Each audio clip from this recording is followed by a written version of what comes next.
सामने ला करके तू लेटा दिया, ये शरीर सड़ जाएगा, गंध जाएगा, हम इसको ले चलेंगे जलाने के लिए। 1 घंटा 2 घंटा 3 घंटा 4 घंटा 5 घंटा 6 घंटा 7 घंटा बीत गया, सब सीताराम सीताराम कीर्तन कर रहे हैं और वो लोग गाली दे रहे हैं तुलसीदास जी को और उस स्त्री को भी। जब 7 घंटा 55 मिनट हो गया, वो जो निंदा बुराई करते थे वो तो एकदम खड़े हो गए, जहां में उसको उठा के लेंगे, अब इसको जलाएंगे।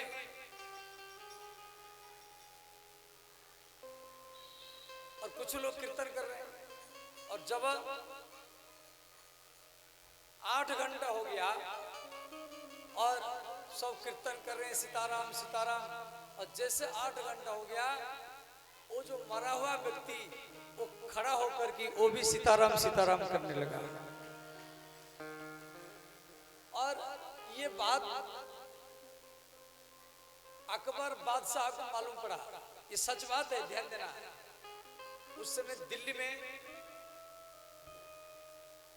अकबर का शासन था। अब आजकल तो मीडिया हो गया, इलेक्ट्रॉनिक मीडिया है, यूट्यूब में है, तो तुरंत मालूम पड़ जाता। और उस समय धीरे धीरे बगल गांव के लोग सब सुने, अरे तुलसीदास एक मरा हुआ व्यक्ति को जीवित कर दिया। वो दूसरी गांव को, तीसरा गांव, चौथा गांव, ऐसे धीरे धीरे धीरे धीरे बात दिल्ली तक पहुंचा। बादशाह को, तो बादशाह ने क्या किया, सिपाही भेजा दिल्ली से, जाओ काशी तुलसीदास को लेकर के आओ। तुलसीदास जी बोले, देखो हम दिल्ली नहीं जाएंगे, हम राम के हैं। परंतु सिपाही लोग थोड़ी मानने वाले, वो जबरदस्त पकड़ करके तुलसीदास जी को पकड़ करके हाथ बांध करके वो सीधा दिल्ली ले गए, अकबर के सामने खड़ा किया। और अकबर ने कहा, क्यों आप एक व्यक्ति को जीवित किया, एक मरा हुआ व्यक्ति को आप जीवित कर दिया। तुलसीदास जी बोले, हजूर हमारी सामर्थ्य नहीं है, मैं जीवित नहीं किया हूँ, मैं जीवित नहीं किया हूँ, मेरे ठाकुर सीताराम हैं, वही जीवित किए हैं। हमारी कहाँ सामर्थ्य है जो हम मरे हुए व्यक्ति को जीवित कर दो। मेरे राम वही जीवित किए। अब अकबर को, बादशाह को थोड़ी विश्वास किया। तुलसीदास जी का कुछ चमत्कार दिखाओ। तुलसीदास जी बोले, हमारे पास कोई चमत्कार नहीं है, चमत्कार तो मेरे ठाकुर जी दिखाते, हम नहीं दिखा सकते। अंतिम में अकबर ने क्या किया, तुलसीदास जी को जेल में डाल दिया, दिल्ली के तिहाड़ जेल में डाल दिया। और जैसे डाल दिया, गोस्वामी तुलसीदास जी क्या किए, जेल में हनुमान चालीसा लिखे। ये हनुमान चालीसा जो है ना, वो दिल्ली के जेल में लिखा हुआ है। और इतने में क्या हुआ, सारा दिल्ली में लाखों करोड़ों बंदर आ गए और जितना घर सब तोड़ने लगे, हाहाकार मच गया। सब लोग अकबर के पास बोले, महाराज बचाओ बचाओ। आप बाबा को बोल रहे थे चमत्कारी दिखाओ, कोई चमत्कारी आ गया। अब बाबा को जल्दी निकालो, वरना ये बंदर दिल्ली को छिन्न भिन्न करेंगे। तो पुरानी दिल्ली और नई दिल्ली दो है। ये पुरानी दिल्ली में इतना हमला किए बंदर लोग, वो सब घर द्वार छोड़ करके नया दिल्ली में आ गए। तब से नया दिल्ली बसने लगा। इसीलिए हनुमान चालीसा में एक पंक्ति है, जो सतवार पाठ कर कोई छूटे बंदी। बंदी माने जेल, बंदी शब्द का अर्थ जेल।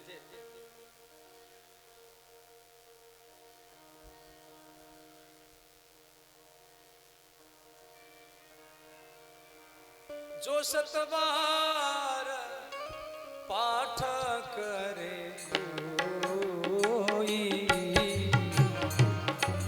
सत बार पाठ कर कोई। देखो 100 बार पाठ करना है। और पाठ कैसे किया जाता है? पाठ किया जाता है ऐसे देख करके, उसको पाठ बोलते हैं। रटना नहीं है, रटना और पाठ करने में अंतर है।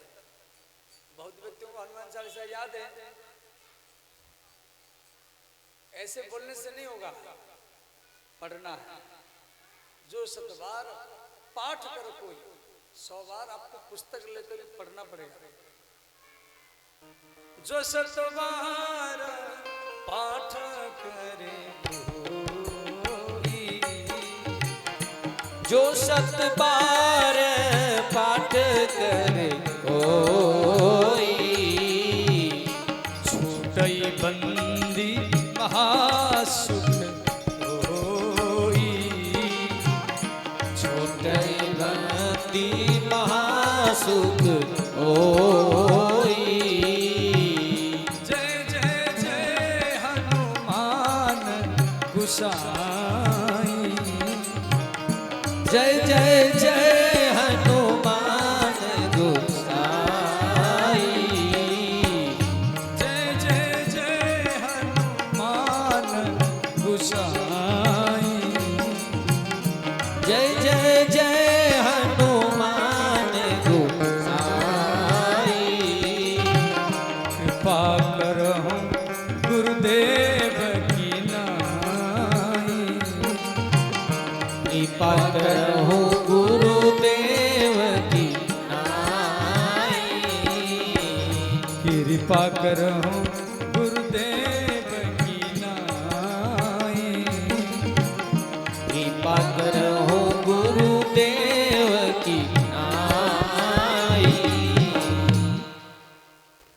तो श्री ब्राह्मण आत्मदेव को गोकर्ण महाराज 2 श्लोक सुनाए। पहला श्लोक में वैराग्य की बात दिया गया है, दूसरा श्लोक में किसका निंदा बुराई नहीं करना है। जब आप किसका निंदा नहीं करेंगे, बुराई नहीं करेंगे और अपना अहंकार को हटाते जाएंगे, किसी चीज का अहंकार ना हो, बल का अहंकार ना हो, ज्ञान का अभिमान ना हो, धन का अभिमान ना हो, प्रतिष्ठा का अभिमान ना हो, सुंदरता के अभिमान ना हो, और तो आपके भीतर में चमत्कारी गुण स्वतः आने लगेगा। आप जो बोलेंगे वही हो जाएगा। चमत्कारी गुण कैसे आता है ना, इसी श्लोक में दिया गया है। किसका निंदा बुरा नहीं करना है और अपने अहंकार को हटाते रहना है। हर क्षण क्षण में व्यक्ति अपने अहंकार को साफ करते जाए।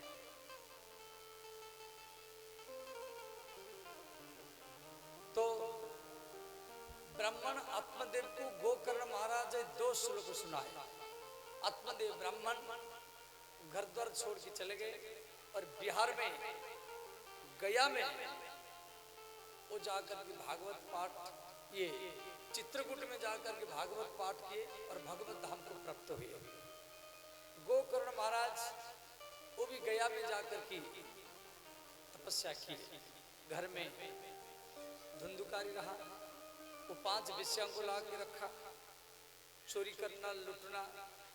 उसकी माँ विरोध किया, वो माँ को भी पिटाई किया। एक बार 5 विषय मिलकर के उसको रात में मार दिए और जमीन में गाड़ दिए। वो बन गया भूत, प्रेत बन गया।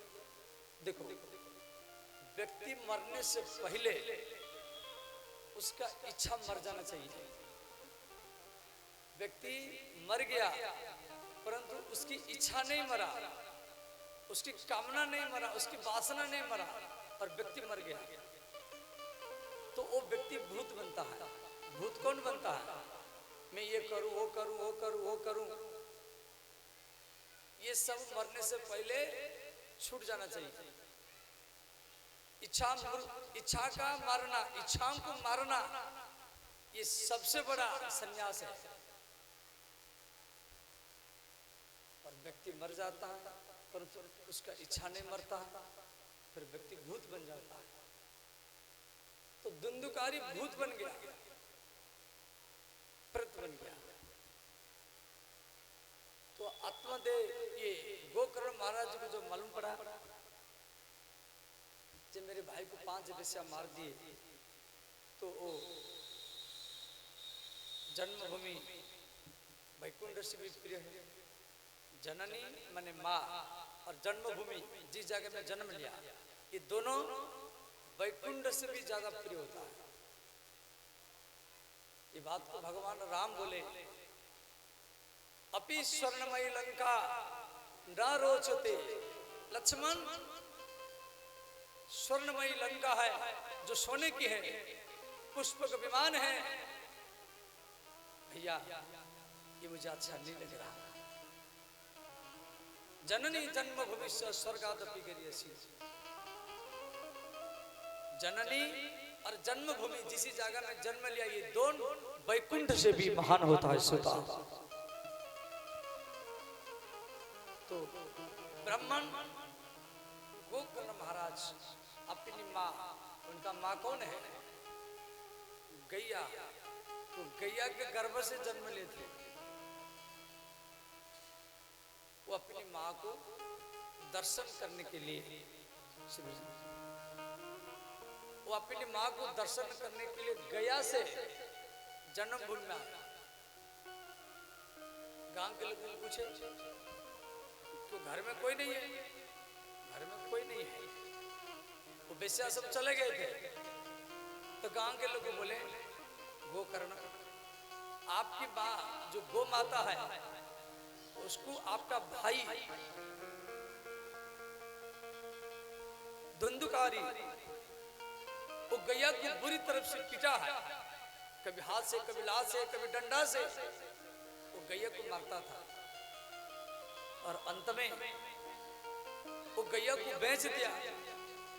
वो गैया को बेच दिया।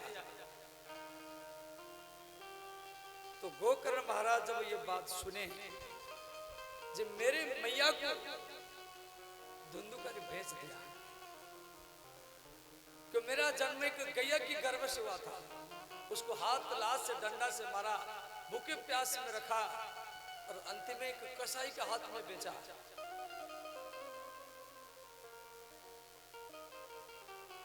तो वो गौशाला में, जिस जगह में जन्म लिए थे गौशाला में, वो गौशाला में अपनी माँ गैया को याद करके रोने लगे।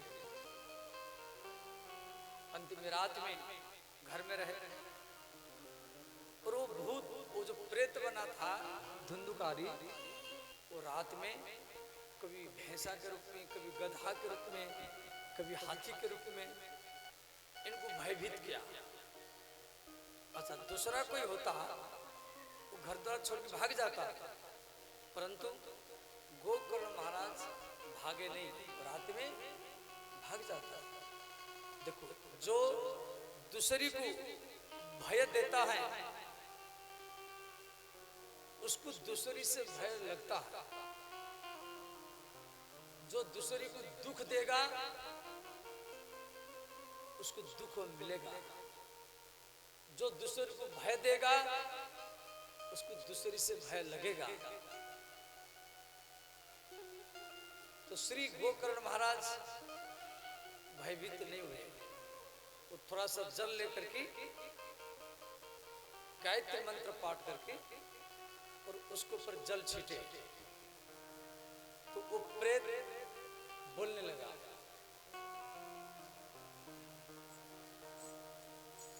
श्री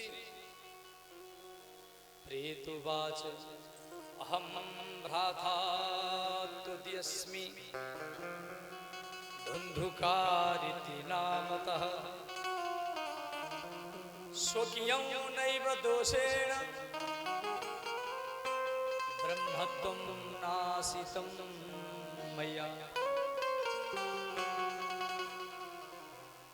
प्रेत ने कहा, अहम भ्राता त्वदीयस्मि, मैं आपका भाई धुंधुकारी हो गई।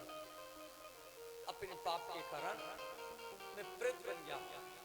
भैया अब मेरा उद्धार करो। इतना कहकर कि प्रेत रोने लगा। गोकर्ण महाराज बोले, भैया मैं आपके लिए 100 बार पिंडदान किया हूं।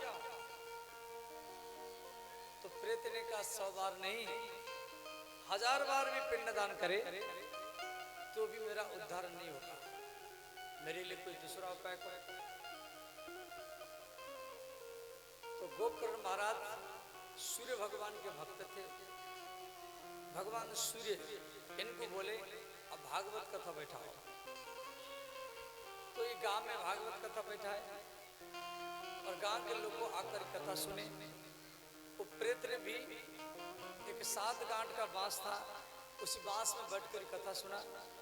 7 दिन के बाद में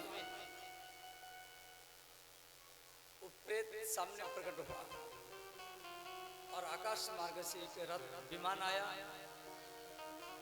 विमान को जो लेकर के आए थे तो गोकर्ण महाराज बोले, भैया कथा तो सब सुना, अब सबके लिए विमान क्यों नहीं लाए? तो भगवान के भक्त बोले, कथा तो सब सुना है परंतु घर में जाकर के भूल जाते थे और ये भूखे प्यासे में कथा सुना है, इसीलिए इसके लिए विमान आया। अब दूसरी बार कथा बैठाओ। तो फिर दूसरी बार कथा बैठा गया। उसी गांव में जितना व्यक्ति कथा सुन रहे थे सबके लिए विमान आया और उसी कथा में भगवान श्री कृष्ण प्रकट हो गए। बोलिए श्री कृष्णचंद्र भगवान की जय। श्रीमद् भागवत महापुराण की जय। वो कथा पंडाल में जितने व्यक्ति थे सब वैकुंठ धाम को प्राप्त हुए। देखो भागवत कथा कैसे सुनना चाहिए। भागवत में निमंत्रण पत्र लिखना चाहिए। जहाँ चौमुहा बालाजी आश्रम में भागवत कथा बैठा है, आप यहाँ पर ही कथा श्रवण करें। कथा 4 तारीख से 10 तारीख तक होगी और यदि पूरा 7 दिन कथा सुनने का समय नहीं है तो दिन मात्रम तथा बितु, कम से कम 1 दिन आकर ही कथा सुने।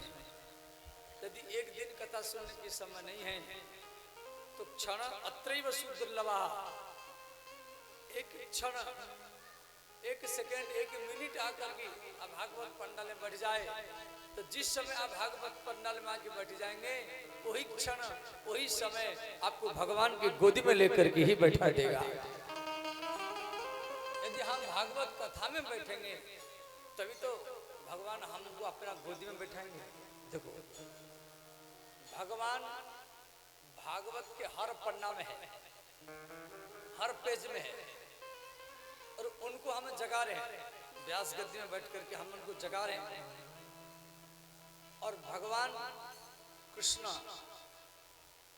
वो वक्ता के माने बोलने वाला के शब्द के द्वारा सुनने वाला के कान में प्रवेश करते हैं और सुनने वाले के हृदय में बैठ जाते हैं।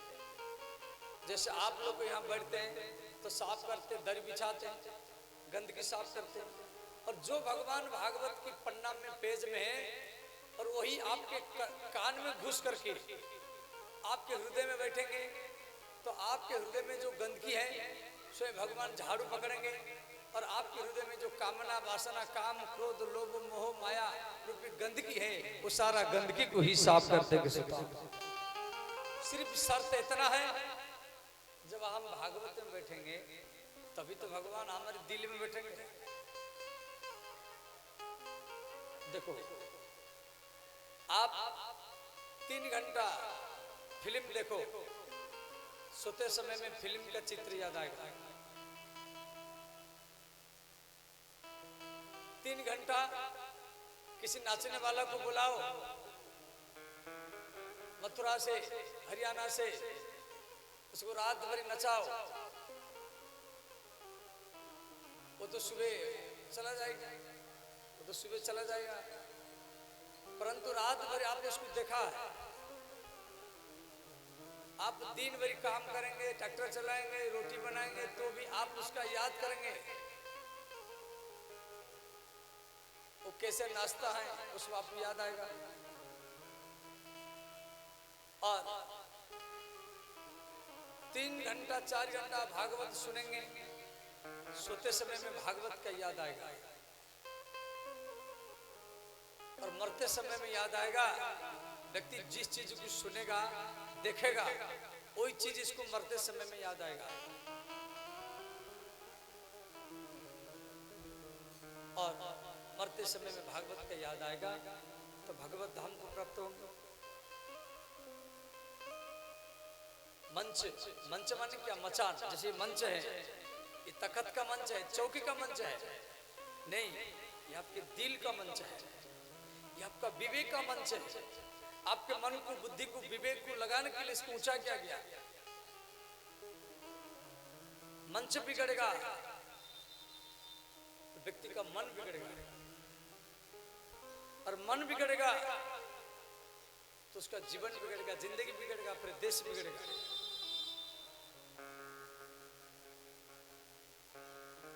और आपके मन को भगवान में लगाने के लिए ये ऊंचा किया गया। आप मन में ऐसा नहीं सोच रहा है जी बाबा इतना बड़ा मंच बनाया, इतना बड़ा चौकी लगाया, हमको जमीन पर बैठा है।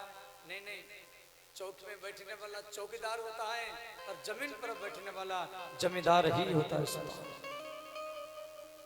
कथा के मालिक आप हैं। आपके मन को भगवान में लगाने के लिए ये मंचों को बना के आपके मन को चारों ओर से हटा करके भागवत में लगाना, इस बात की चौकीदारी हम कर रहे हैं। श्रीमद् भागवत में बीच बीच में कीर्तन होना चाहिए। भगवान कृष्ण एक कीर्तन का टीम बनाए, उसी कीर्तन मंडल में 10 व्यक्ति है। ध्यान देना, भगवान श्री कृष्ण के कीर्तन मंडल में 10 व्यक्ति है। उनका नाम भागवत में दिया गया है, प्रहलाद तालधारी। कीर्तन किस ताल में होना चाहिए? श्री प्रहलाद जी बताते थे। जैसे संगीत में ताल होता है, जैसे तीन ताल है। 3 ताल जो होता है ये 16 मात्रा का होता है। 16 मात्रा, 4 चरण, धा दिन दिन दा, धा दिन दिन दा, ता दिन दिन दा, धा दिन दिन दा, ये 3 ताल है। अब इसको तबला के ऊपर आप सुने।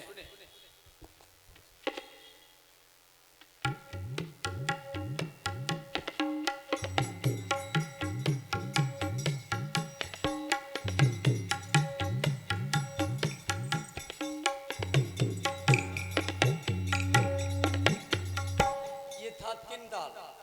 प्रहलाद तालधारी। भागवत में श्री कृष्ण के संकीर्तन मंडल का प्रथम सदस्य प्रहलाद। जैसे दीपचंदी है, दीपचंदी जो होता है ये 14 मात्रा का होता है। 14 मात्रा का धीना धीना, धीधीना, तीना तीना, तीतीना, धीना धीना, धी धीना, तीना तीना, ती तीना। वो तबला के ऊपर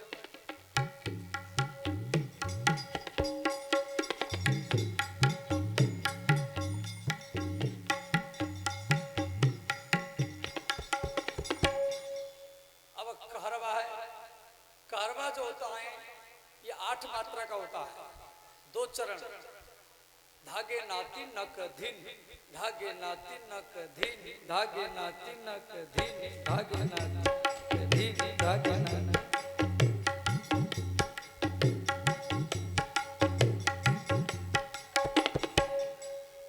अब प्रहलाद जी बता रहे, प्रहलाद तालधारी।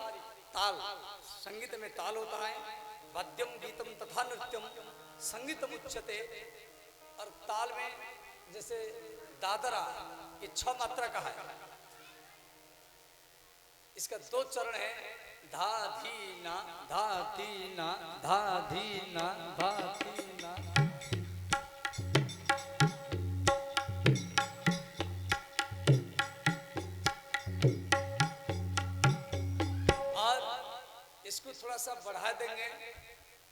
बन जाएगा खेमटा। खेमटा कैसा होता है? धादीना नातीना धादीना नातीना धादीना नातीना। सब दोनों हाथ उठाइए।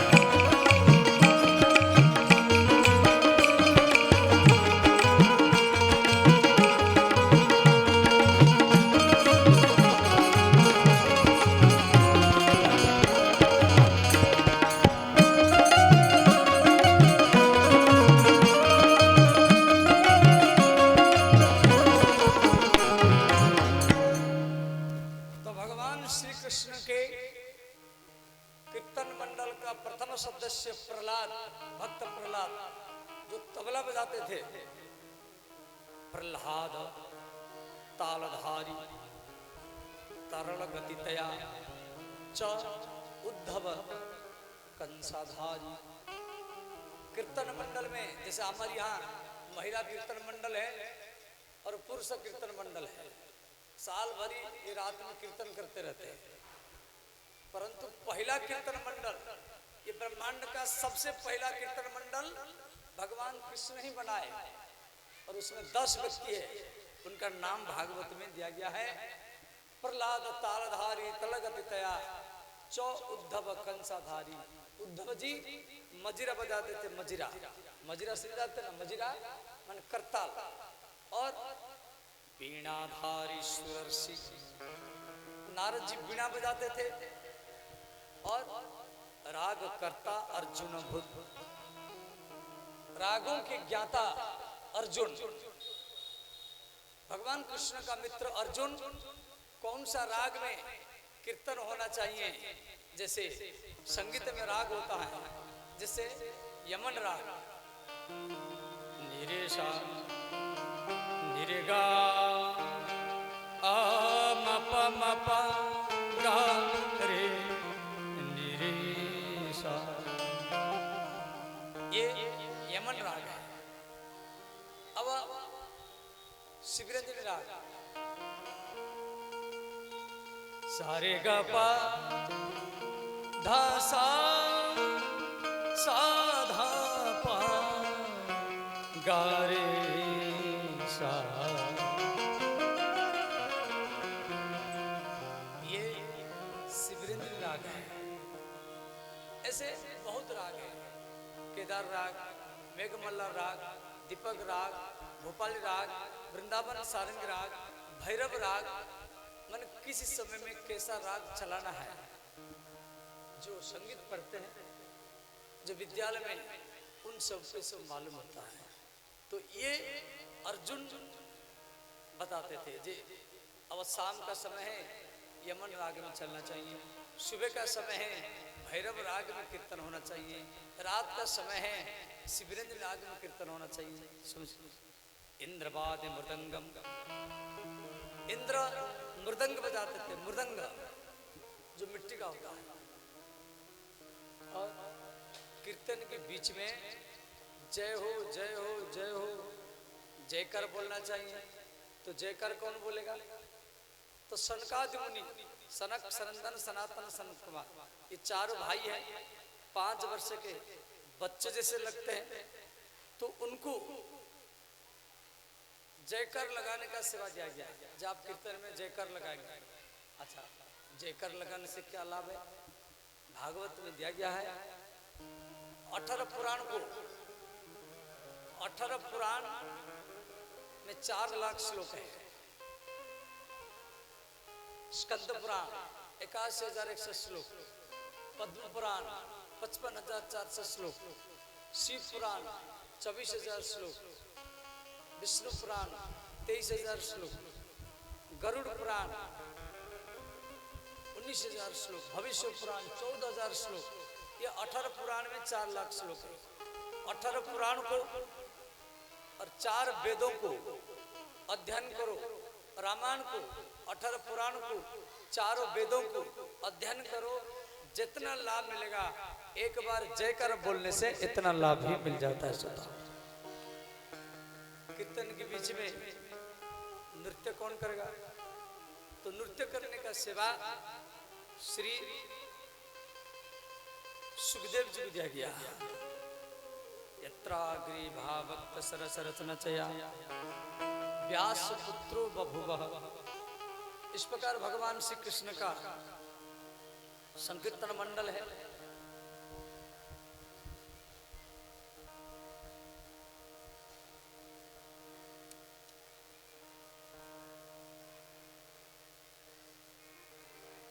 राम राम बोलो भाई।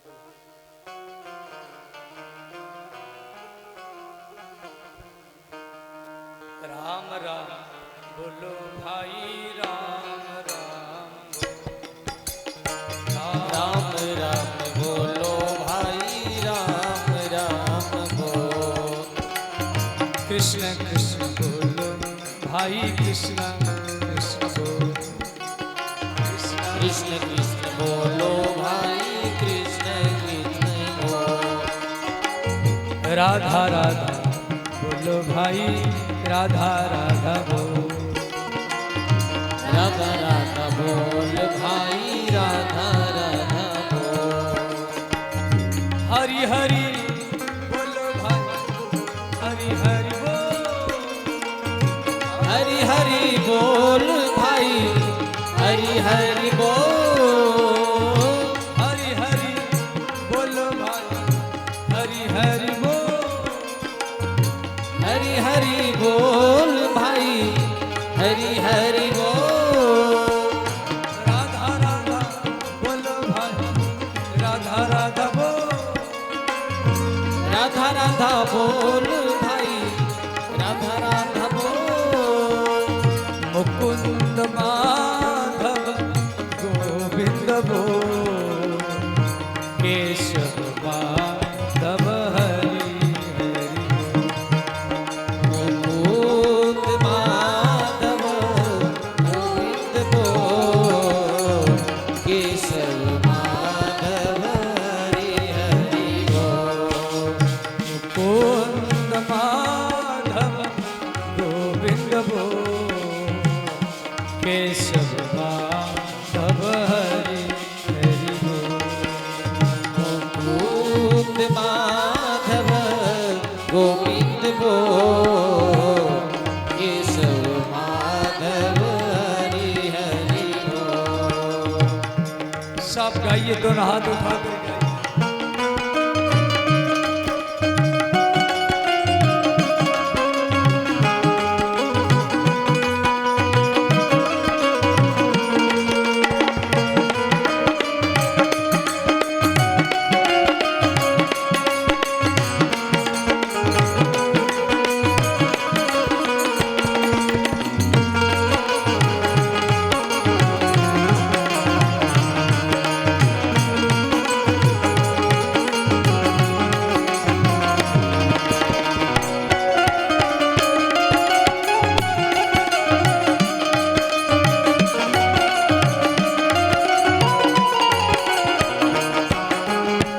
राम राम बोलो भाई, राम राम बोलो।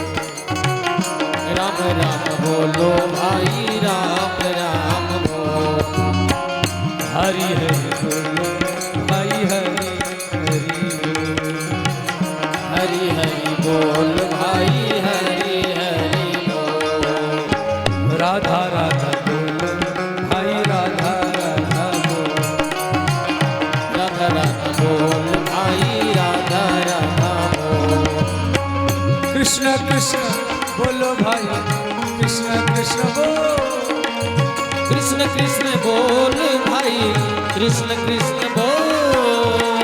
राधा राधा बोलो भाई, राधा राधा बोलो। राधा राधा बोल भाई, राधा राधा बोल। मुकुंद माधव गोविंद बोल। केशव माधव हरि हरि बोल। मुकुंद माधव गोविंद बोल।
राम राम बोलो भाई राम राम बोलो कृष्ण कृष्ण बोलो भाई कृष्ण कृष्ण बोलो कृष्ण कृष्ण बोलो भाई कृष्ण कृष्ण बोलो हरि हरि बोलो भाई हरि हरि बोलो हरि हरि बोल भाई हरि हरि बोल शिव शिव बोलो भाई शिव शिव बोलो शिव शिव बोल भाई शिव शिव बोल राधा राधा बोलो भाई राधा राधा बोलो राधा राधा बोल भाई राधा राधा बोल कुंद माधव गोविंद बोलो केशव माधव हरि हरि माधव गोविंद बोल केशव माधव हरि हरि बोल हरि बोल हरि बोल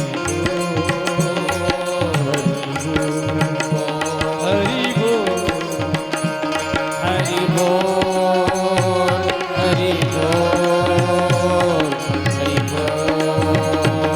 हरि बोल हरि बोल हरि बोल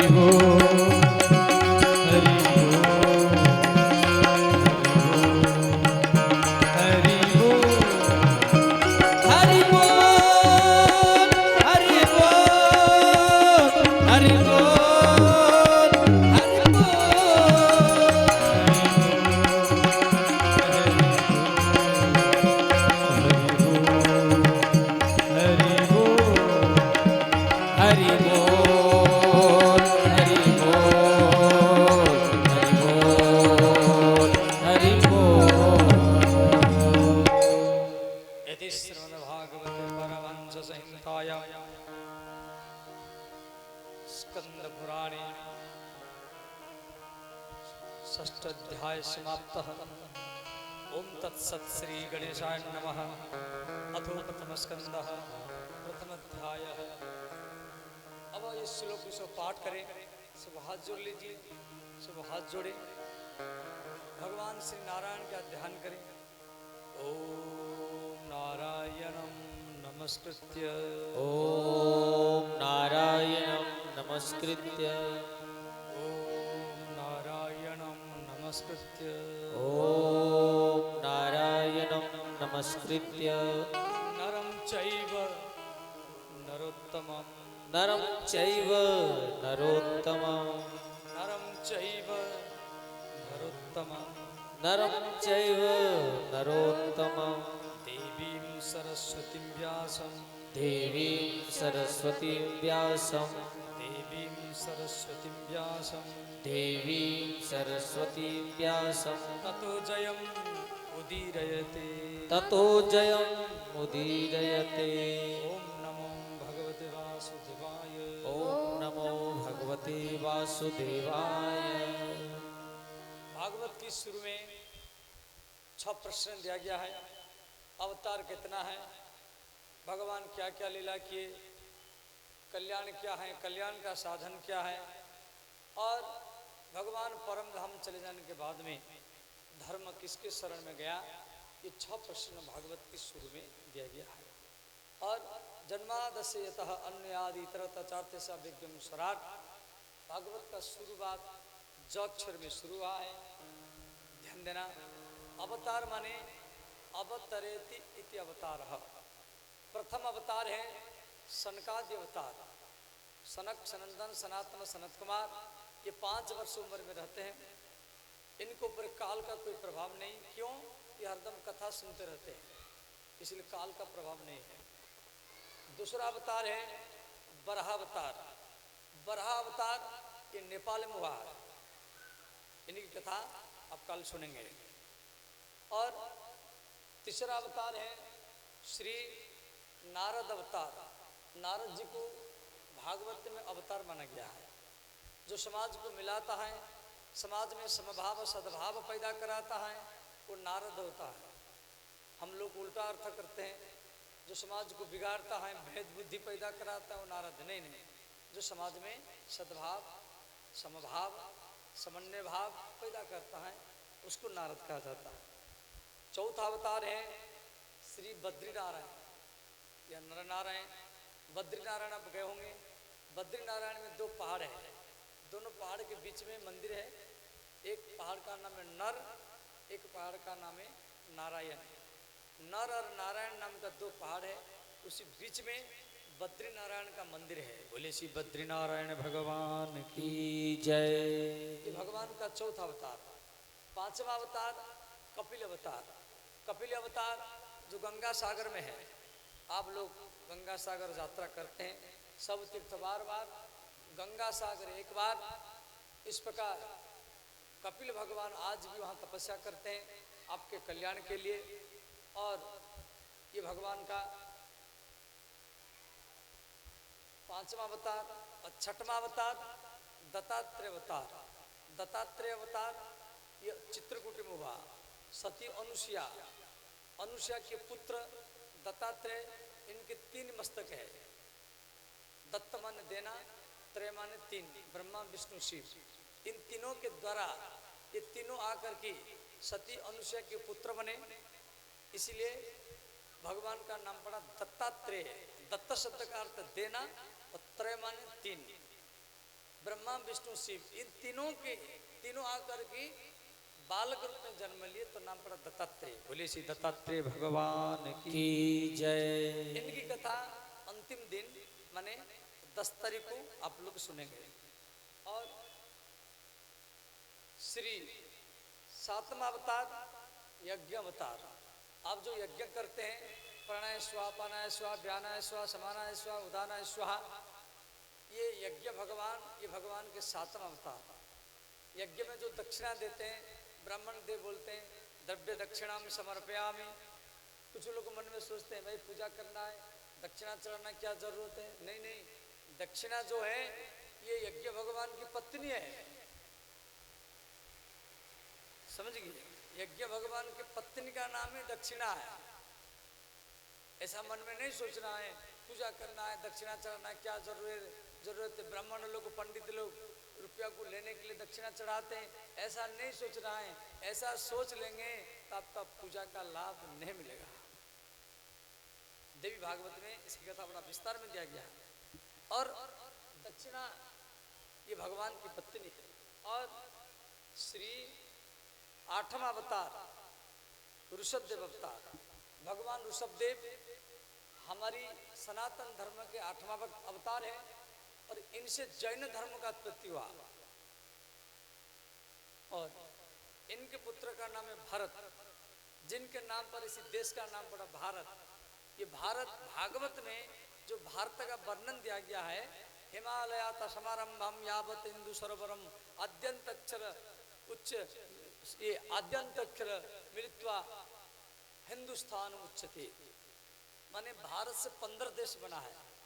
Pakistan, Afghanistan, Iraq, Iran, Tibet, Nepal, Bhutan, Bangladesh, Vietnam, Malaysia, Sri Lanka, Maldives, ये 15 देश ये भारत से बना है।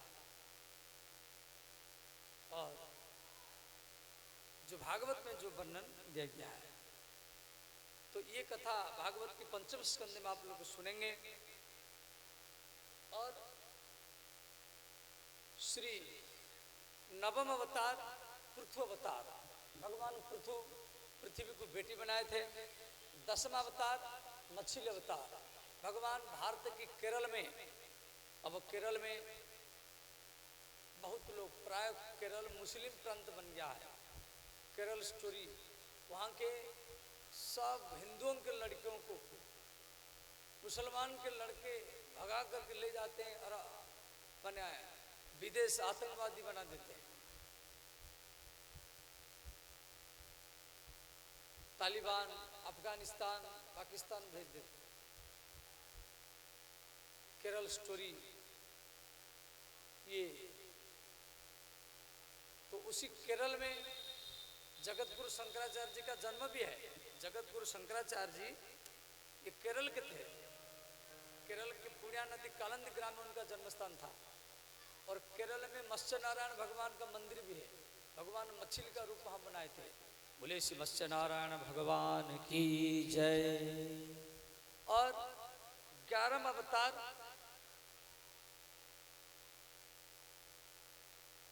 11वां अवतार है कच्छप अवतार।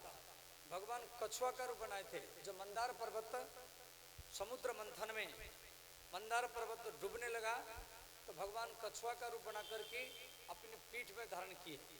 कछुआ कछुआ 1 मिनट में 3 बार और 4 बार सांस लेता है 1 मिनट में। कछुआ 300 साल तक जिंदा रहता है। और मनुष्य माने हम लोग 1 मिनट में 14 बार सांस लेते हैं और सोते समय में 16 बार लेते हैं। सोते समय में व्यक्ति ज्यादा सांस लेगा और जागते समय में कम लेगा। ज्यादा सोएंगे तो आयु घटेगा, इसलिए ज्यादा सोना नहीं चाहिए। सोते समय व्यक्ति सांस ज्यादा लेता है। और आपका सांस फिक्स है। जब आप जन्म लिया भगवान आपके ललाट में लिख दिए ये 10 करोड़ या 20 करोड़ सांस जीवन में लेगा, उसके बाद में मरेगा, फिक्स। और आप सोते हुए लियो या विषय भोगते हुए लो तो विषय भोगते समय में सांस भी ज्यादा चलेगा उसका भी। और भजन करेंगे शांत वृत्ति में रहेंगे तो मनुष्य 13, 14, 15 बार सांस लेता है। मनुष्य की आयु 100 वर्ष होता है। कछुआ 3, 4 बार सांस लेता है, इसलिए 300, 400 साल तक जिंदा रहता है। गधा जो होता है वो 27 बार सांस लेता है 1 मिनट में। बकरी 24 बार लेती है। कुत्ता 23 बार सांस लेता है 1 मिनट में। और जितना कम सांस लेंगे इतना ज्यादा वर्ष जिंदा रहेंगे। तो श्री कच्छप भगवान की कथा आप लोग 8वां स्कंद में सुनेंगे। 12वां अवतार धनंतरी अवतार। भगवान धनंतरी जो अमृत कलश लेकर के प्रकट हुए थे, इनके द्वारा बताया गया मंत्र अच्युत अनंत गोविंद। जैसे कोई रोग है, डायबिटीज, हार्ट अटैक या कैंसर, इलाज करते करते थक गए, सिर्फ ये धनंतरी भगवान के द्वारा बताया गया मंत्र आप डेली 5 बार पाठ करो, आपका सारा रोग चला जाएगा। अब हाथ जोड़ लीजिए और ये मंत्र को 5 बार पाठ कर लीजिए। ओम अच्युताय नमः। ओम अच्युताय नमः। ओम अनंताय नमः। ओम अनंताय नमः। ओम गोविंदाय नमः। ओम गोविंदाय नमः। ओम अच्युताय नमः। ओम अच्युताय नमः। ओम अनंताय नमः। ओम अनंताय नमः। ओम गोविंदाय नमः। ओम गोविंदाय नमः। ओम अच्युताय नमः। ओम अच्युताय नमः। ओम अनंताय नमः। ओम अनंताय नमः। ओम गोविंदाय नमः। ओम गोविंदाय नमः। सब आंख खोले। अच्युत अनंत गोविंद नास्यन्ति सकल रोगानि। भगवान के 16 चमत्कारी नाम है, ध्यान देना। जैसे मृत्यु के सया में है, मरने वाले हैं, हे नारायण, आप ये नाम लेंगे, हे नारायण। युद्ध के मैदान है, लड़ाई में है, हे चक्रधर, हे चक्रधर आप मेरा रक्षा कीजिए, तो भगवान आपका सुरक्षा करेंगे। और जंगल में है, चारों तरफ जंगल जंगल आप फंस गए, हे रघुनंदन, हे रघुनाथ आप मेरा रक्षा कीजिए। आप यमुना में जा रहे हैं, अचानक आंधी आ गया और जमुना में भरपूर पानी है, नाव में आप बैठे, नाव डूबने वाला, हे बराह, हे बराह आप जहां भी हो मेरा रक्षा कीजिए, तो तुरंत भगवान आपकी सुरक्षा करेंगे। और गलत सपने देख रहे हैं, खराब खराब सपने देख रहे हैं, हे गोविंद आप मेरी रक्षा कीजिए। रोग में है तो रोग में है तो ये 3 नाम एक साथ में मिला करके अच्युत अनंत गोविंद, ये तीनों नाम को एक साथ में लेंगे, नश्यंती सकल रोगानी, सारा रोग नष्ट हो जाता है। और इस प्रकार 13वां अवतार मोहिनी अवतार, भगवान सुंदर स्त्री का रूप बनाए थे, समझिए। 14वां अवतार नरसिंह अवतार, भगवान नरसिंह माने खंबा से प्रकट हुए थे। 15वां अवतार वामन अवतार, भगवान बटुक वामन का रूप बनाए थे। 16वां अवतार परशुराम अवतार। 17 में व्यास जो भागवत लिखे, ये भगवान के 17वां अवतार। और 18 में श्री राम अवतार जो अयोध्या में हुआ। 19 में बलराम, ये 19वां अवतार। 3 राम है हमारा सनातन धर्म में, 3 राम है, परशुराम, राम और बलराम, तीनों भगवान का अवतार है। और 20वां अवतार श्री कृष्ण अवतार, भगवान कृष्ण जो गोकुल में अवतार लिए। और 21वां अवतार बुद्ध अवतार, संघम शरणम गच्छामि, बुद्धम शरणम गच्छामि, अहिंसम परम धर्म। भगवान बुद्ध उत्तर प्रदेश और नेपाल के लुम्बिनी उद्यान में जन्म लिए थे। अंत में गोरखपुर के पास कुशीनगर में ये महानिर्वाण प्राप्त किए।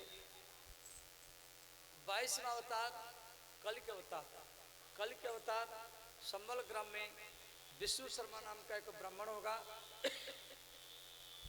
और 23वां अवतार हंस अवतार, हंस, ओम हंसः, ओम हंसः। ये जैसे किसी व्यक्ति को सर्प काटा हो, कोई जहरीला कीड़ा काटा हो, तो हंस भगवान का नाम लेना करो। तो हंस भगवान का नाम लेने से तो जहर उतर जाता है। ओम हंस हंसाय नमः, ये भगवान का 23वां अवतार है। 22वां अवतार कल के अवतार।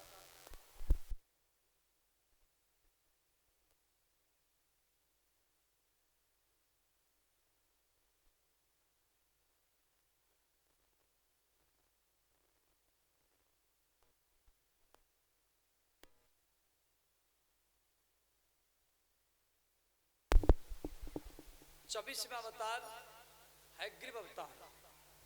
हयग्रीव देवी भागवत में इनकी कथा है। भगवान का शरीर मनुष्य जैसा और मस्तक घोड़ा जैसा, इसलिए इनका नाम पड़ा हयग्रीव अवतार। हयग्रीव अवतार की कथा ये कार्तिक मास में अवतार लिए थे, इसलिए सुबह सुबह कार्तिक मास में नहाने से ज्यादा लाभ मिलता है। ये 24 अवतार की कथा हम लोग को भागवत में श्रवण करेंगे। मैं सिर्फ इनका नाम गिनाया है। ये संसार में प्रत्यक्ष भगवान आपके माता पिता है। माता पिता जो है ये प्रत्यक्ष भगवान है। ये हर व्यक्ति को अपने माता पिता की सेवा करना चाहिए। देखो, माता पिता बूढ़े हैं तो चरण दबाना, पंखा करना, गर्मी में पंखा लगाना या ठंडी में गर्म पानी में नहाना।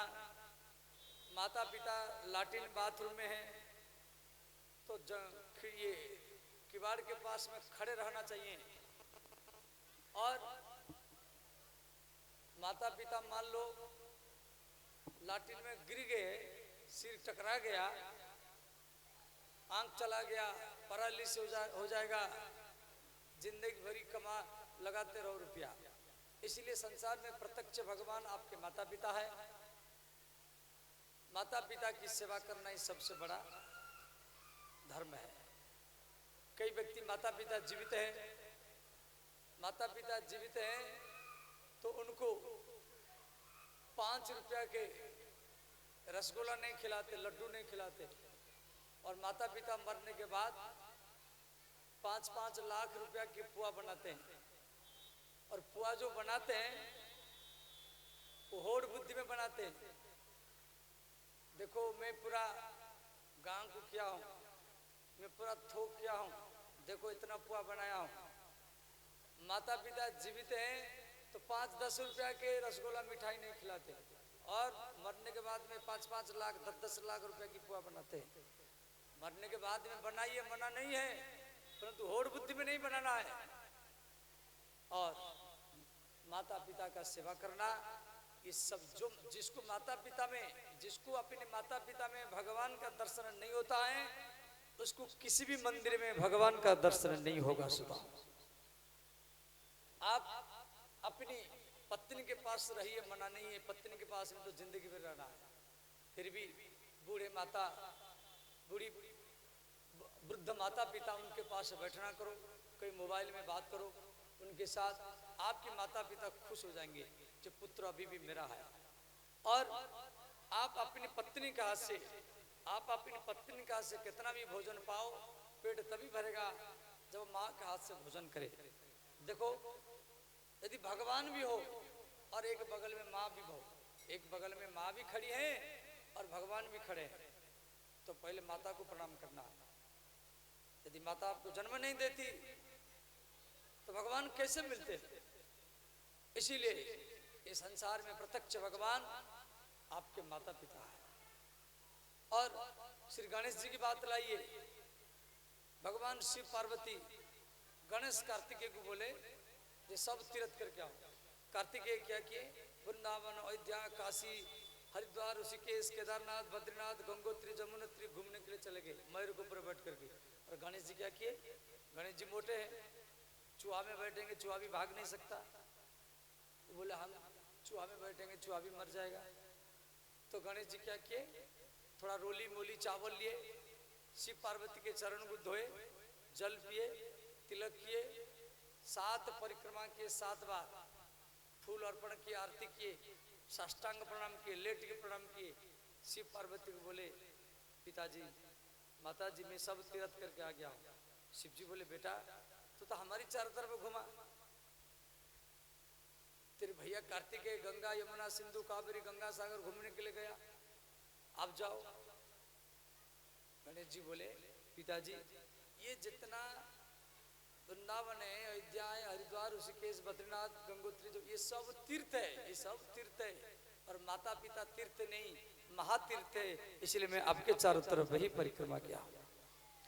भगवान महादेव कागज में लिखित प्रमाणित कर दिए जो आज के बाद किसी भी देवता का पूजा होगा पहले गणेश जी का पूजा करना पड़ेगा।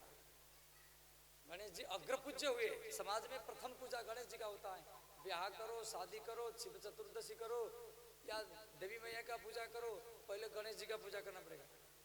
जब तक गणेश जी का पूजा नहीं करेंगे तब तक वो पूजा कोई भी देवता स्वीकार नहीं करेगा। तो गणेश जी का पूजा पहले क्यों किया जाता है? श्री मातृभक्ति पितृभक्ति के कारण गणेश जी अपने माता पिता का भक्ति करके समाज में अग्र पूज्य हुए। और जो माता पिता की भक्ति करता है वो अपने जीवन को परिवर्तन कर सकता है। जो माता पिता की भक्ति करता है वो अपने परिवार को, अपने गांव को भी परिवर्तन कर सकता है। जो माता पिता की भक्ति करता है वो अपने जिला को परिवर्तन कर सकता है। और जो माता पिता की भक्ति करता है वो संपूर्ण भारत को परिवर्तन करके भारत में नया इतिहास भी बना सकता है। सुधा इसका प्रमाण आपके प्रधानमंत्री श्री मोदी जी है। उनकी बूढ़ी माता 100 वर्ष में शरीर त्याग किया, 100 वर्ष तक जीवित रहा। तो इसलिए सबको माता पिता की भक्ति करना है। पहले मातृभक्ति, पितृभक्ति, मातृदेव भव, पितृदेव भव, उसके बाद में अतिथि देव भव, फिर अतिथि भी भगवान का रूप, फिर आचार्य देव भव, फिर पड़ोसी, पड़ोसी का भी भक्ति करना है। उसके बाद में राष्ट्र भक्ति, देशभक्ति, उसके बाद में भगवत भक्ति, उसके बाद में भगवान का भक्ति होता है। हम पहले जाएगी भगवान आरती करते, पूजा करते और अपने माता पिता से लड़ते रहते और अपने पड़ोसी से लड़ते रहते। देखो भागवत में दिया गया है जो मंदिर में पूजा करता है और अपने पड़ोसी से लड़ता है, हे गोविंदास जी इन बच्चों को ले जाओ पीछे, ले जाओ हम पीछे बैठा नहीं, कमरा में बंद करके रखो सब।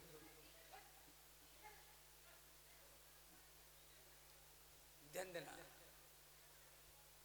और इसीलिए सबको मातृभक्ति पितृभक्ति करना है।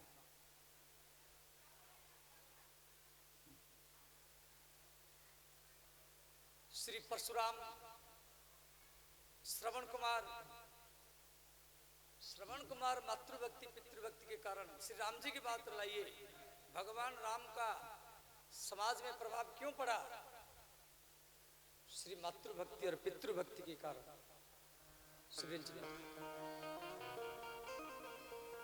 माता कैकेयी ने बोल दी थी, तापस बेस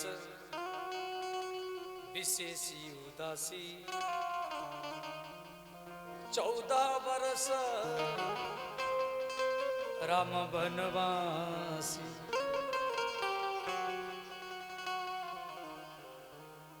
जब राम जी वन में गए तो कैकेयी माता राम जी का मुकुट उतार दिया था, कुंडल भी उतार दिया था, ये पोशाक सब उतार दी थी। का पुत्र आप बनवासी वेश पहन के जाइए। जब राम लक्ष्मण सीता निषाद राज के राज्य में पहुंचे, निषाद राज घर में बुलाया, राम जी नहीं गए। राम जी 14 वर्ष तक किसी के घर में नहीं गए। जब राम जी नहीं गए तो माता सीता लक्ष्मण जी भी नहीं गए,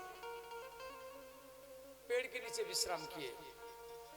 तो निषाद राज ने एक खाट लाया, खाट, चौकी, गद्दा, तकिया। राम जी खाट में नहीं बैठे, नहीं सोए, तख्त पे भी नहीं सोए, गद्दा भी नहीं लगाए, तकिया भी नहीं लगाए। क्यों? मेरे माँ कैकेयी ने कहा, पुत्र राम 14 वर्ष तक आप सन्यासी और उदासी बन करके रहना। राम जी जमीन पर सोए, घास में सोए, सिर के नीचे एक तकिया लगाए।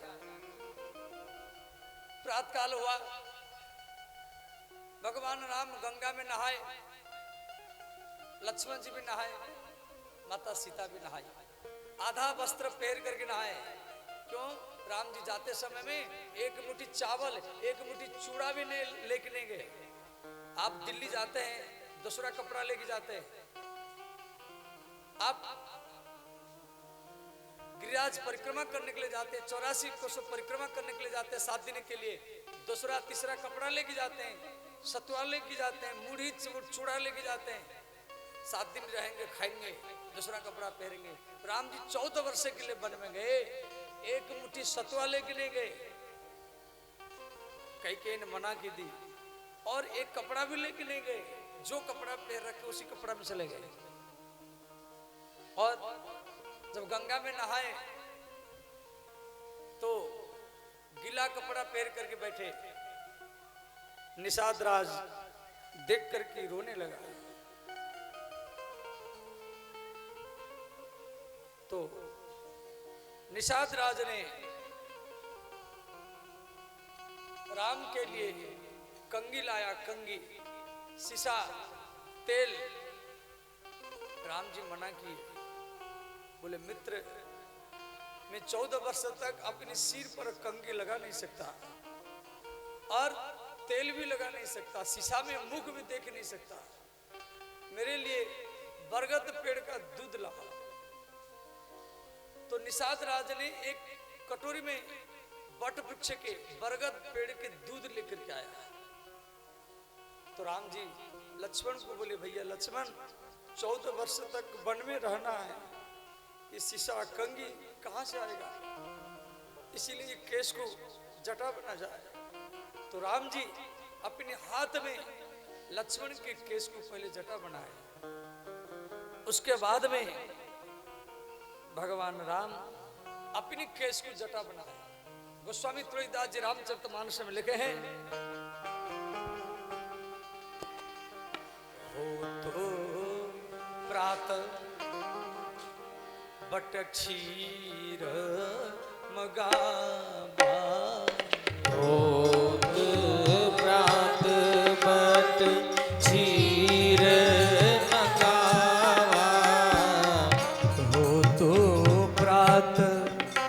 बट क्षीर मगावा होत प्रात बट क्षीर मंगावा हो तो प्रात, प्रात माने सवेरा, हो तो प्रात बट, बट माने बरगद का पेड़, खीर, क्षीर माने दूध, हो तो प्रात बट क्षीर मगावा अनुज सहित निज जटा बनावा अनुज सहित निज जटा बनावा अनुज सहित निज जटा बनावा अनुज सहित निज जटा बनावा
तो भगवान का 24 अवतार है, परंतु 24 अवतार में राम अवतार और कृष्ण अवतार समाज में ज्यादा प्रभाव डाला। क्यों, क्या कारण है? सिर्फ मातृभक्ति और पितृभक्ति के कारण। भगवान राम, आप थोड़ा विचार करो, चौमाह का कोई भी व्यक्ति चौमाह छोड़ करके मथुरा में रह रहा है या दिल्ली में रह रहा है या जयपुर में पलवल में, तो मथुरा में दिल्ली में मजदूर करके रिक्शा चला करके वो दूसरा घर बना देता है। राम लक्ष्मण यदि चाहते जंगल में दूसरा घर नहीं बना सकते थे, क्यों? तो क्यों नहीं बनाए? ना मातृभक्ति पितृभक्ति के कारण माँ कैकेयी ने मना किया है। जो सारा समाज होली में, दिवाली में घर घर में पुआ पूरी हलवा खीर बना करके खाते थे, भगवान राम जंगल में भूखे रहते थे। लक्ष्मण कोल भील के घर में भिक्षा लेने के लिए जाते थे। होली में दिवाली में कोई पुआ दे देता था, खीर देता था, और वो भिक्षा को ला करके राम जी को वो देते थे। तो राम जी बोलते थे, भैया लक्ष्मण ये पुआ कहाँ से आया है? तो लक्ष्मण जी बोले, भैया आज होली था इसीलिए ये भिक्षा में ये पुआ मिला है, हलवा मिला है। जब सारा समाज वर्षा ऋतु में मच्छरदानी लगाए के सोता है, भगवान राम लक्ष्मण माता जानकी जंगल में मच्छरों के बिच्छू और सर्पों के बीच में सोते थे। रात्रि के प्रथम प्रहर में सब घर घर में लालटेन जलता है, दीपक जलता है, दीपक और आरती होता है। श्री राम जी के पास में दीपक जलाने के लिए तेल भी नहीं है, लालटेन डिबिया जलाने के लिए मिट्टी तेल भी नहीं है। और इस प्रकार तपस्वी बनकर की, उदासी बनकर की वो 14 वर्ष तक रहे। मातृभक्ति पितृभक्ति माँ कैकेयी ने मना किया है। तापस बेस विशेषी उदासी 14 वर्ष राम वनवासी। और ऐसे श्री कृष्ण का मातृभक्ति, भगवान कृष्ण वृंदावन छोड़ के चले गए। वृंदावन में श्री कृष्ण 11 वर्ष तक रहे, मथुरा में 14 वर्ष रहे। वृंदावन में 11 वर्ष, मथुरा में 14 वर्ष, टोटल 25 वर्ष रहे। अंत में मथुरा को छोड़कर के द्वारिका में 1 वर्ष रहे। और द्वारिका में कथा तो बहुत लंबा है। श्री रोहिणी माता कृष्ण को पूछती थी कि कृष्ण आप उदास क्यों रहते हैं? तो श्री कृष्ण रोहिणी को बोलते थे, माता मुझे यशोदा मैया की याद आ रहा है। मेरे मैया यशोदा मेरे विरह में वो वृंदावन में गोकुल में कैसे जिंदगी जीती होगी। मेरी मैया का एक मूर्ति बना जाए। तो भगवान श्री कृष्ण कहन पर रोहिणी ने क्या की, द्वारिका में यशोदा मैया की मूर्ति बनाई। नंद बाबा का मूर्ति, राधा का मूर्ति श्री कृष्ण बनाए। तो जो बनाने वाला कारीगर था उसको बोले, भैया तो गोपी गोप मयूर या गैया इन सब का मूर्ति रोहिणी माता कहने से बना लेना, परंतु यशोदा मैया की मूर्ति, नंद बाबा की मूर्ति और राधा की मूर्ति, ये तीन मूर्ति मैं बैठूंगा, मेरे सामने तुझे बनाना पड़ेगा।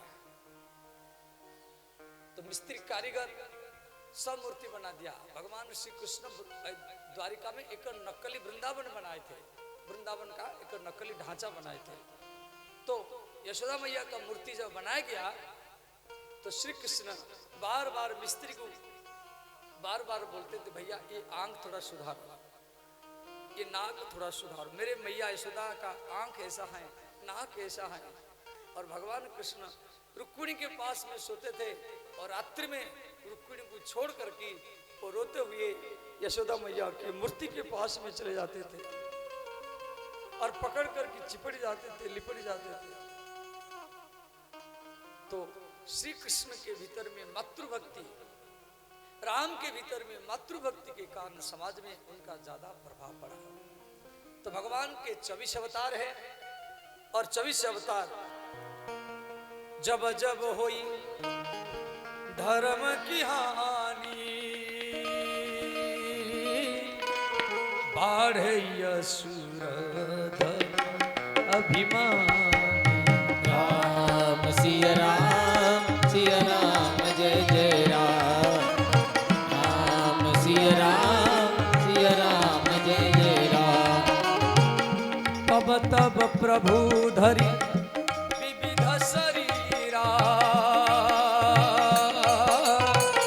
हरहि कृपा निधि जन पीरा। राम सिया राम जय जय राम।